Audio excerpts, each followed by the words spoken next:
자, 토요일 아침 우리에게 또 귀한 말씀을 주셨는데요. 민수기 18장 21절에 32절 말씀으로 하나님의 교훈과 기도 제목을 나눕니다.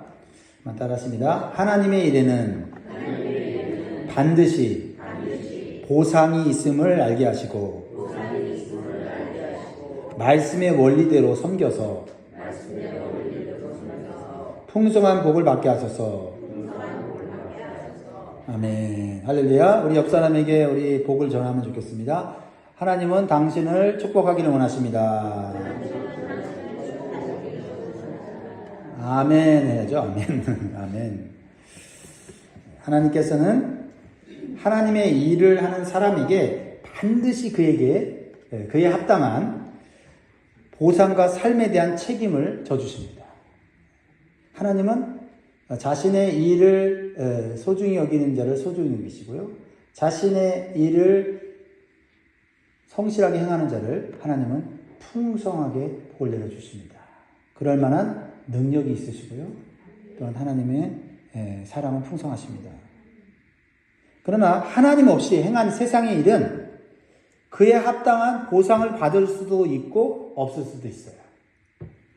그리고 재물을 많이 모았어도 그 재물은 내 것이 아닙니다. 언제든지 흩어질 수 있는 것이죠. 남의 것이 될 수 있는 겁니다. 그래서 하나님 없이 구한 사람을 결코 부러워할 필요가 없다라는 것입니다. 그러나 하나님께서 책임져 주시는 사람은 하나님께서 물질뿐만 아니라 그의 미래까지도 확실하게 책임져 주신다라는 것이에요. 그것이 성경에서 우리에게 보여주시는 하나님의 말씀이고 또 하나님의 축복입니다. 오늘 본 말씀을 통해서 하나님께서는 성막에서 일하는 레위인들의 생계를 어떻게 책임져 주시는지를 가르쳐주세요. 이것은 오늘날 우리에게도 중요합니다. 교회에서 봉사하고 헌신하는 자들의 생계를 하나님이 어떻게 책임져 주시는가 하는 것을 보여주시는 거고요. 또한 동시에 우리가 하나님의 축복을 누리는 봉사를 하기 위해서는 어떤 자세로 일을 해야 되는지를 또 가르쳐주고 계세요. 자, 레위인들을 통해서 주시는 하나님의 은혜와 축복 교훈을 보겠습니다. 21절 보겠습니다. 21절. 내가 이스라엘의 11조를 레위 자손에게 기업으로 다 주어서 그들이 하는 일, 곧 회막에서 하는 일을 감나니. 하나님께서는 사명을 주실 때는 그 사명에 합당한 보상과 필요한 것들을 채워주신다고 말씀하시는 거예요. 자, 레위인들은 누굽니까? 회막, 즉 성막에서 일하도록 온전히 바쳐진 자들이죠. 누구 대신에 바쳐졌습니까? 이스라엘 백성의 장자 대신에 바쳐져서 성막에서 제사장을 도와서 제사를 드리고 성막 관리와 봉사하는 일을 평생도록 해야 했습니다. 그래서 하나님께서 일반 백성들과 같이 땅을 기업으로 주어서 수확을 얻게 하지는 못했지만은 하나님께서 기업이 되어 주신다고 말씀하셨습니다. 그래서 하나님께 바쳐진 11조를 통해서 그들의 생계를 책임져 주신다라는 것입니다. 이것은 하나님의 일을 하는 자는 하나님이 확실하게 챙겨주신다라는 것을 말씀하고 있는 거예요. 사랑하는 성도 여러분, 하나님께서는 평생도록 하나님의 일을 하는 성도를 반드시 그에 합당한 복을 주시고 인생을 책임져 주심을 믿으시기 바라요. 이 믿음으로 봉사하시기 바랍니다. 그런데 하나님께서 그들의 레위인들의 생계를 확실히 책임져 주시는 이유가 있어요. 성막에서 하는 일이 그만큼 힘들고 위험 부담이 있기 때문에 그래요. 왜 그럴까요? 하나님은 완전히 거룩하신 분이시기 때문에 죄인된 인간이 가까이 가면 죽을 수가 있어요. 그것은 하나님의 속성이에요. 그래서 죄인된 인간이 하나님 앞에 속죄함이 없이 하나님 앞에 나아갔다가는 그 죄값을 치르게 되어 있다는 거죠. 그를 22절에 말하죠. 이후로는 이스라엘 자손이 회막에 가까이 하지 말 것이라 죄값으로 죽을까 하노라. 그러니까 이런 위험 부담을 가지고 하나님의 진노를 받지 않고 축복을 받도록 성막에서 속죄 제사를 드리면서 완충 작용을 하는 사람들이 누구다? 제사장과 레위인들이다라는 겁니다. 그래서 어떤 학자는 이렇게 얘기했어요. 레위인들은 피레침과 같다. 여러분, 피레침이 뭐예요? 건물에 번개가 칠 때 그 번개가 건물에 파괴하지 않도록 피레침을 세워서 그 완충작용을 하지 않습니까? 레위인들이 그런 역할을 했다는 거죠. 이스라엘 백성들이 함부로 하나님 앞에 죄인된 상태로 나아갔다가 하나님 앞에 진노를 받을 수 있고 심판을 받을 수가 있다는 거죠. 하나님이 그렇게 거룩한 분이라는 거예요. 그런데 하나님은 또 어떤 분이냐? 은혜가 풍성하시고 죄인들을 사랑하시기 때문에 죄인들이 속죄함을 받고 하나님께서 계획하신 축복을 또 다 누리길 또 원하시는 거예요. 그렇게 하기 위해서 누가 필요한 거예요? 제사장과 레위인들이 필요했다라는 겁니다. 그러니까 하나님께서는 하나님과 백성들 사이를 연결해주는 레위인들이 귀할 수밖에 없다라는 겁니다. 또한 일반 백성들 또한 레위인들을 귀하게 여길 수밖에 없어요. 자신들을 죄로부터 하나님의 진노로부터 막아주기 때문에 고마울 수밖에 없는 존재가 누구다? 자신들을 대표로 해서 성전에서 봉사하는 자들이다. 여러분, 하나님께서도 오늘날 하나님의 거룩한 성전에서 교회에서 앞장서서 봉사하는 성도들을 기하고 계십니다. 이 봉사는 쉽지 않습니다. 위험 부담이 있어요. 마귀의 직접적인 공격 대상이 되지요. 그래서 세상의 일보다 쉬운 것 같아도 아무리 작은 일이라도 그 일에는 위험 부담이 있어요. 그런데 그럼에도 불구하고 그 일을 하나님이 주신 사명을 알고 감당할 때 하나님은 귀하게 여기시고 그 사람의 인생을 책임져 주신다는 거예요. 이 원리가 여기에 담겨져 있더라고요. 그리고 우리가 앞장서서 섬김을 말미암아 우리의 가족들, 우리 교회 안에 있는 성도들이 어떻게 해요? 하나님으로부터 최소한 징계를 받지 않고 복을 누릴 수 있는 기회를 제공할 수 있게 된다라는 겁니다. 그러니까 하나님도 레위인들을 귀하게 여겨야 되고 귀하게 여기셨고 이 백성들도 레위인들을 귀하게 여겼다는 거죠. 그러면 레위인들이 생계를 걱정하지 않고 살고 더 하나님께 모든 헌신할 수 있도록 도와주는 것이 그것이 하나님의 뜻이고 또 백성들이 해야 될 의무였다는 거예요. 자, 23절을 다시 봅니다. 23절. 그러나 레위인은 회막에서 봉사하며 자기들의 죄를 담당할 것이요 이스라엘 자손 중에는 기업을 쓸 것이니 이는 너희 대대의 영원한 율례다. 자, 레위인들이 귀해요. 왜? 하나님께 봉사함으로 이스라엘 백성들이 하나님께 진노를 받지 않고 속죄 제사를 드릴 수 있는 길을 가르치고 또한 할 수 있도록 도와주는 거 아닙니까? 그런데 중요한 건 뭐예요? 그럼 봉사하는 레위인들은 죄 져요, 안 져요? 죄 지을 수 있죠? 연약하니까. 거룩하신 하나님께 가까이 살기 때문에 잘못하면은 진노를 받을 수 있는 게 바로 이 레위인들, 봉사자들이라는 거죠. 그래서 봉사하며 자기들의 죄를 담당할 것이요 라고 말은 하나님의 일은 거룩한 일이기 때문에 신중하지 않으면 오히려 죄를 지을 수 있다는 겁니다. 그러니까 레위인들은 선막에서 봉사하면서 어떤 일이든지 소홀히 하거나 대충 할 수가 없는 거예요. 그렇죠? 하나님과 직접적인 일이기 때문에 그 일을 대충 하고 소홀히 하게 되면 어떻게 돼요? 하나님의 거룩하심을 손상시키는 일이 되잖아요. 그러니까 죄를 지게 됩니다. 죄를 지으면 어떻게 해요? 본인만 죄를 지는 겁니까? 백성들도 똑같이 죄를 짓게 되고 그들도 은혜를 못 받게 되는 거예요. 그래서 우리는요, 하나님 앞에서 봉사는 거룩하신 하나님 앞에서 일하는 것이라는 인식을 가져야 돼요. 그래서 봉사를 하면서 오히려 죄를 지을 수 있다. 봉사하면서 불평을 하면 그 봉사는 의미가 없어지게 되는 거죠. 봉사하면서 자기를 드러내려고 하면 그 봉사는 헛된 것이 되고 자기 상을 이미 받아버린 거죠. 더 이상 하나님의 은혜를, 복을 받을 게 없는 거죠. 또 봉사하면서 다른 사람을 비방하면 그 봉사는 오히려 죄를 짓게 되는 거죠. 봉사에 불순물이 들어갑니다. 그죠? 세상의 일과 봉사와 달라요.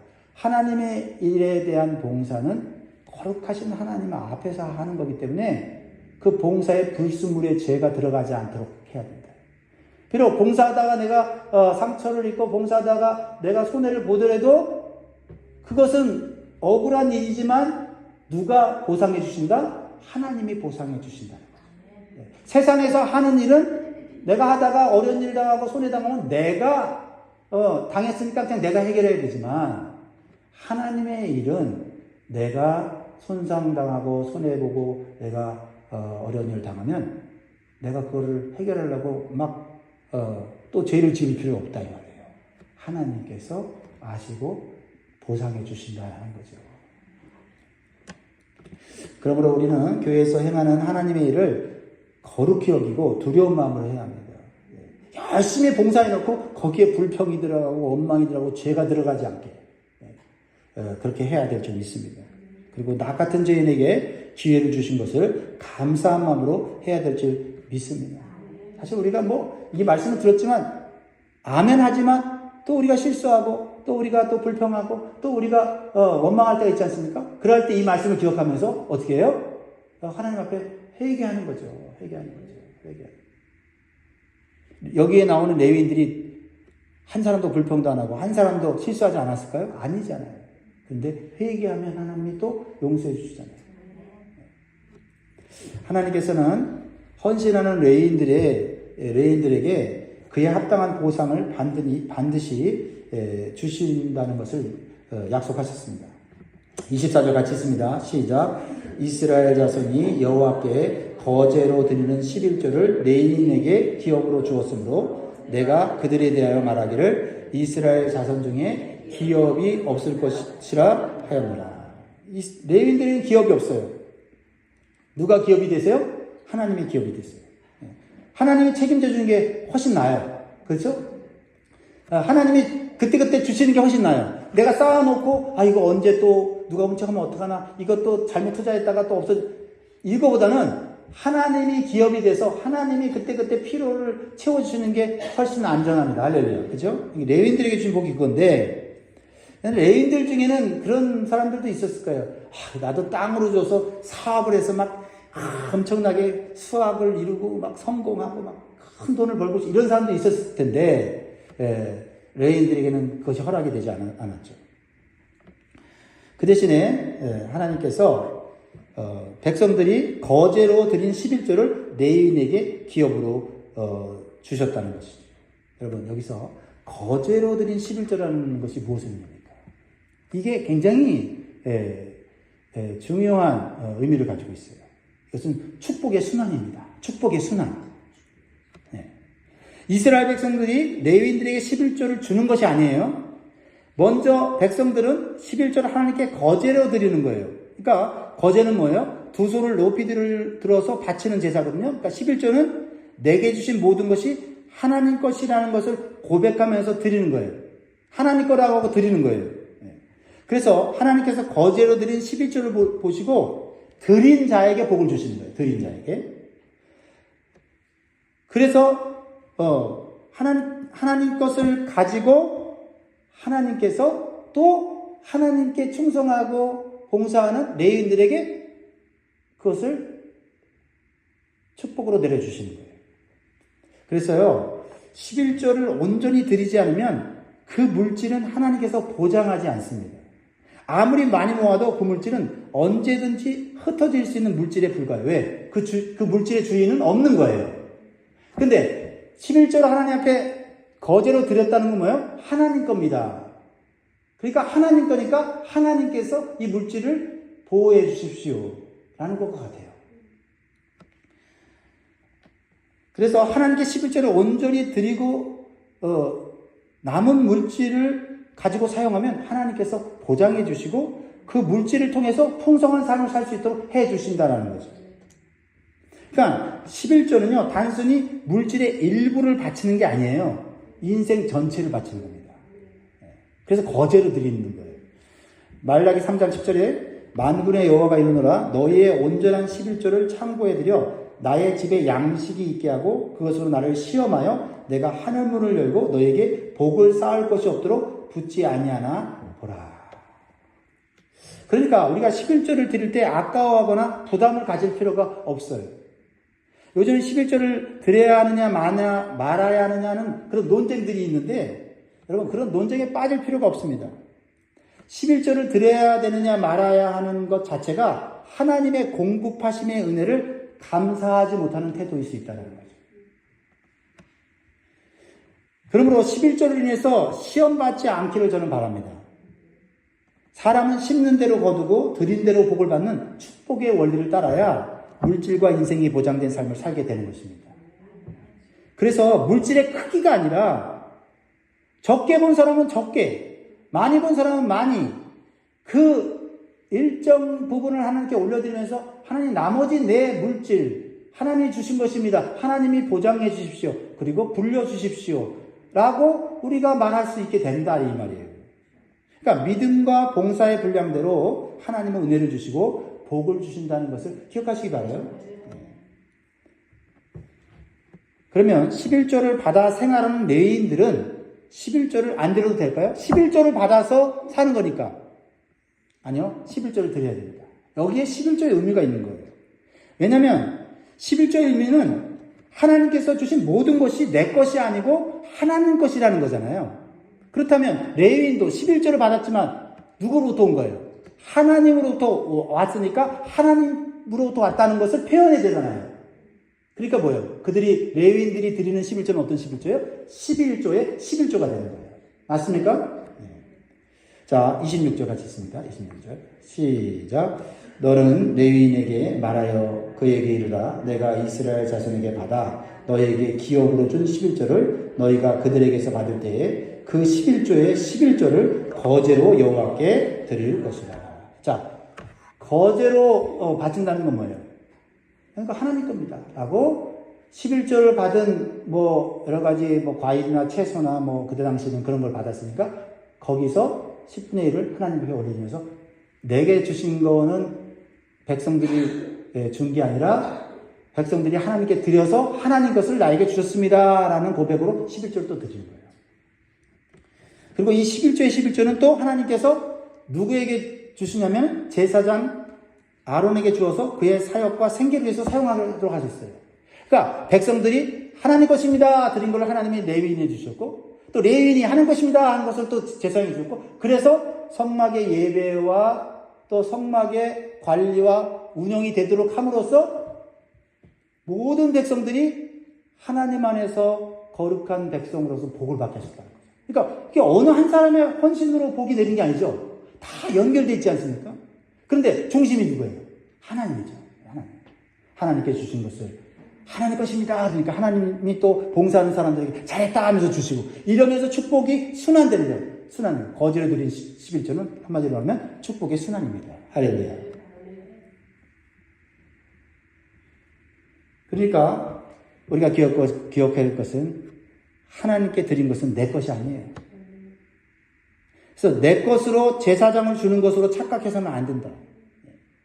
드린 것은 하나님 것이에요. 하나님 것으로 다시 하나님께서 사용하시기 위하여 하나님의 사람들, 하나님께 봉사하고 헌신한 사람들에게 은혜와 복으로 채워주신다는 거죠. 사랑하는 여러분, 우리가 하나님의 일을 할 때 복을 받으려면 먼저 하나님께 드리고 난 것을 가지고 하나님의 일에 사용해야 될 점 있습니다. 우리끼리 주고받는 것은 거기서 끝나는 거예요. 먼저 하나님께 드리고 그것을 사역을 위해서 그리고 다른 사람들의 필요를 위해서 나누어 줄 때 거기에 하나님의 축복이 들어가서 돌아다니는 거예요. 할렐루야. 이해가 되시죠? 네. 그러니까 사람도요. 나는 저 사람한테 폐 안 끼쳐. 나는 그냥 사람들 폐를 안 끼치고 나만 그냥 잘 살고 내가 욕심 부리지 않고 살 거야. 그게 그 사람 깨끗하고 좋아 보일 수도 있지만 그렇지 않습니다. 하나님은 내가 가진 것을 이 사람한테 주면 이 사람이 또 가진 걸 가지고 이 사람한테 나눠주고 이 사람이 가진 걸 또 이 사람 이렇게 하나님이 주신 것을 이렇게 나누고 돌아다니게 할 때 하나님의 축복이 커지는 거야. 할렐루야. 왜? 거기에 사랑이 있고 섬김이 있고 나눔이 있잖아요. 나는 다른 사람한테 폐 안 끼쳐. 난 교회를 다녀도 난 나 혼자만 다닐 거야. 그게 좋은 신앙이 아니다 이 말이에요. 성경이 말하는 신앙은 위험 부담이 있지만 위험 부담이 있지 않습니까? 그렇죠? 하지만 그 위험 부담을 가지고 하나님의 진노를 막고 하나님의 축복을 유통시키려고 하는 이 봉사자들, 헌신자들을 통해서 공동체 전체가 복을 받게 되는 거예요. 마지막으로 하나님께 드릴 때에는 아름다운 것으로 드려야 합니다. 왜냐하면 하나님은 가장 위대하시고 존귀하신 분이기 때문에. 29절 같이 했습니다. 시작. 너희가 받은 모든 헌물 중에서 너희는 그 아름다운 것, 곧 거룩하게 한 부분을 가져다가 여호와께 거제로 드릴지니라. 자, 여기서 아름다운 것은 뭐냐면 최상의 것이에요. 여러분, 최상의 것. 여러분, 과일의 열매를 만약에 얻으면 다 열매가 좋습니까? 또 좋은 것 중에서도 최상의 것이 있죠. 그러면 그 최상의 것을 누가 먹습니까? 네. 내가 먹는다고 얘기하겠죠. 좋은 건 내가 먹어야지. 네. 네. 근데 우리는 그래요. 내가 수고해서 가장 좋은 거 내가 먹는 게 이게 세상의 원리예요. 근데 하나님을 믿는 성도들은 가장 좋은 것은 하나님께 드리는 거죠. 이 마음이 있을 때 하나님은 그것을 받으시고 우리의 삶 가운데 최고로 좋은 것을 주신다는 거예요. 이게 축복의 순환이에요. 순환이에요. 그러니까 하나님 믿지 않는 사람들은 몰라요. 자, 하나님의 위대하심과 거룩하심에 합당한 대우를 해드리는 것이 중요합니다. 그럴 때 아름다운 것을 드린 레위인들과 가족들까지도 하나님께서 축복해 주시겠다고 말씀하세요. 내가 최상의 것을 먹고 내 가정이 최상의 것을 얻으면 그것은 끝이에요. 근데 최상의 것을 하나님께 드리면 하나님 최상의 것들을 나와 내 자손들에게 주신다는 말이에요. 30절 31절 이러므로 너는 그들에게 이르라 너희가 그 중에서 아름다운 것을 가져다가 드리고 남은 것은 너희 레위인에게는 타작마당의 소출과 포도즙 틀의 소출같이 되리니 너희와 너희의 권속이 가족이죠. 권속이 어디서든지 이것을 먹을 수 있으면 이는 회막에서 일한 너희의 보수임이니라. 우리는 하나님께 드릴 때 내가 쓰고 남은 것을 드려서는 안 돼요. 모를 때는 그렇게 했어도 알게 된다면 그렇게 하면 안 됩니다. 먼저 하나님께 가장 좋은 것을 드리고 남은 것을 우리가 사용할 때 계속해서 남는 축복을 누리게 된다라는 거죠. 32절에 너희가 그중 아름다운 것을 받들어 드린즉 이로 말미암아 죄를 담당하지 아니할 것이라. 너희는 이스라엘 자손의 성물을 더럽히지 말라. 그리하여 죽지 아니하리라. 하나님 무시하고 하나님을 소홀히 해갖고는 복을 못 받는다는 거죠. 레위인들은 하나님께 받은 것을 올바로 사용해야 하는 존재들입니다. 먼저 하나님께 아름다운 것을 드리고 사용해야 죄를 짓지 않게 된다라는 거죠. 하나님께서는 얼마나 우선순위를 중요하게 여기시는지를 보여주는 거예요. 이것은 축복은 사람이 주는 것이 아니라 하나님이 주신다는 것을 가르쳐 주시려는 거예요. 하나님께 드려서 하나님이 또 원하시는 사람에게 복을 내려주시는 것은 하나님이 복을 순환시켜 주시는 거예요. 말씀을 맺겠습니다. 사랑하는 성도 여러분, 하나님께서는 우리가 드리는 모든 봉사와 헌신을 다 기억하시고 철저하게 보상해 주세요. 사람은 까먹을 수 있어도 하나님은 까먹지 않습니다. 그래서 하나님께서 어떤 분이신지를 알고 말씀의 원리대로 올바로 섬길 때 우리의 생계와 가족과 자녀들의 미래의 삶을 확실하게 책임져 주시고 영원한 복을 주실 줄 믿습니다. 기도하겠습니다.